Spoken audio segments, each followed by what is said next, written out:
Hello everyone, আবার চলে এসেছি তোমাদের সাথে একটা শর্ট মিনি ব্লগ নিয়ে। আজকে আমি সন্ধ্যাবেলা চলে গেছিলাম হাতিবাগান। তো হাতিবাগান হয়ে আমরা প্রথমে গেছিলাম গড়ানহাটা, তারপরে হাতিবাগান। তো গড়ানহাটায় গিয়ে আমার এক বান্ধবী তার বিয়ের জন্য, বৃদ্ধি লুকের জন্য এই সেটটা কিনেছে। এটা সম্পূর্ণ রূপোর উপর। তাছাড়াও আমিও অনেক কিছু রূপো এক্সচেঞ্জ করে কিনেছি, সেগুলো তোমাদের পরে দেখাচ্ছি। এখন চলে এসেছি আপাতত হাতিবাগানে সিটি গোল্ডের কিছু একটা জিনিস নিয়ে তারপর আমরা একটু খাওয়া দাওয়া করে নিলাম, চিকেন পকোড়া। তো বাড়িতে এসে তোমাদের দেখিয়ে দিচ্ছি কী কী কিনেছি। এই দোকানটা থেকে আমরা বরাবর কিনি। প্রথমেই কিনেছি 3 ধাতুর এই চুড়িটা। এটা সাধারণত মেয়েদের পরানো হয়, আমার মেয়ের ছিল, ছোট হয়ে গেছিলো, তো সেটাই আবার একটা বড় সাইজের কিনে নিয়েছি। তার সাথে কিনেছি একটা ছোট্ট গোপালের লকেট, আমার মেয়ে হাড়ের সাথে পরবে বলেছিল, তাই সেটা নিয়েছি। তারপরে নিয়েছি একটা ডান হাতের ব্রেসলেটের মতো কড়া টাইপের চুড়ি। তো এটা খুব সুন্দর, আমার ব্রেসলেটের থেকেও এটা বেশি ভালো লেগেছে।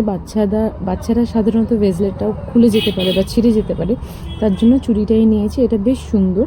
তারপরে নিয়ে নিয়েছি ওরই পরার জন্য একজোড়া নুপুরগুলো দেখো খুব সুন্দর, আমি তোমাদের রেখে পরে দেখাচ্ছি। নুপুরে একটু মিনে করাও কাজ আছে, তবে অন্য কোনো অপশন ছিল না, এটা খুব সুন্দর ছিল, তাই এটাই নিয়ে নিয়েছি। সম্পূর্ণটা দেখো খুব সুন্দর। তারপরে নিয়ে নিয়েছি একটা চেনটা ওর জন্যই নিয়েছি, নতুন পরবে, তো এই চেনটা ওর জন্য নিয়ে নিয়েছি, ওই লকেটটা দিয়ে পরবে। আর এইটা হচ্ছে পুরো দোকানের ডিটেলস। এখান থেকে আমি এর আগেও অনেক জিনিস কিনেছি, আর এবারও কিনলাম। তোমরা চাইলে যেতে পারো গড়ানহাটা মার্কেটে। তারপরে ওই যে শ্রীহরি থেকে হাতিবাগান দিয়ে কিনেছিলাম এই একটা মায়ের চেন রেগুলার ইউজের জন্য, আর এটা হচ্ছে তাদের তোমাদের দোকানটার নাম, এটা হাতিবাগানের উত্তরা মার্কেটের সামনে। তারপরে আসার সময় একটা ব্যাগ দেখলাম খুব সুন্দর, সেটা মেয়ের জন্য কিনলাম। কি প্রিটি না, তাই না? আর আমার একটা পার্সের দরকার ছিল, তো সেই একটা পার্স কিনলাম। আজকের ভিডিওটা এইটুকুই। কেমন লাগলো জানিও, লাইক শেয়ার সাবস্ক্রাইব করে দেবো।